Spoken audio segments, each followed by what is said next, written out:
Nicu. He said they intended to form a solid majority in parliament, including all pro-European parties, which, Dan said, would have a positive impact on the country's economic and financial development.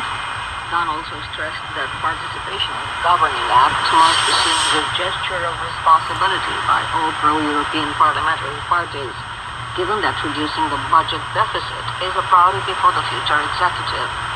Following discussions that the President-elect had with officials from the Ministries of Finance and European funds, about 6 billion euros would be needed to balance the budget for 2025. The Senate and Chamber of Deputies in Bucharest met on Monday in a solemn session in which the President-elect Nicu will take the oath of office.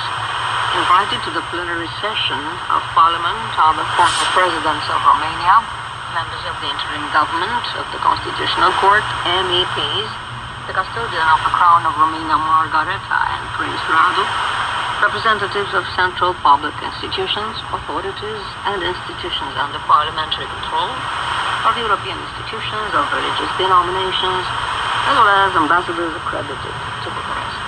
We recall that the result of the decisive round of the presidential election of May 18th, following which the then mayor of Bucharest, Nicu, overtook the leader of the Nationalist Alliance for the Union of Romanians, George Simion, was validated on Thursday by the Constitutional Court of Romania. Romania's President-elect Nicu, who is in Warsaw, declared that he wanted to work with the President of Poland for a good collaboration between the two countries, for a stronger European Union. Dan participated in the March of a Million Hearts electoral march organized by the pro-European mayor of Warsaw, a candidate running in the presidential election in Poland. He conveyed to the thousands of Poles present that Romania and Poland shared the same vision and the same values, such as democracy, freedom of expression, and the rule of law. At the same time, Nicu also said that in the May 18th election, Romania's defeated isolationism and Russian influence. They chose seriousness, honesty, and respect for the law. Before participating in this rally, Nicu was received by the Polish Prime Minister Donald Tusk. Russia announced on Sunday that 303 Russian soldiers had been exchanged for the same number of Ukrainian soldiers in the third and final stage of a major prisoner exchange between Kiev and Moscow. The exchange was agreed on May 16th during the peace talks in Istanbul, Turkey. Thus, between May 23rd and 25th, the Russian and Ukrainian sides carried out an exchange of 1,000 prisoners each. 390 Russian and Ukrainian soldiers were released on Friday and another 307 on Saturday.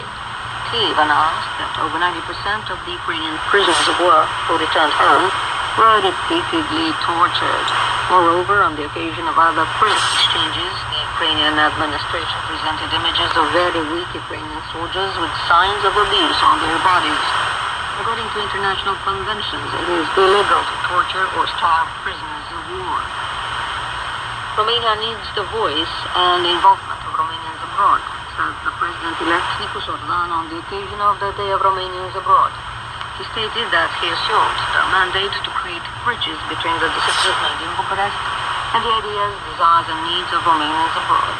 Sunday is a good opportunity to reiterate the government's commitment to developing policies that will more effectively support Romanians abroad, said the interim Prime Minister Cătălin Predoiu. The Day of Romanians Abroad is marked annually on the last day of May.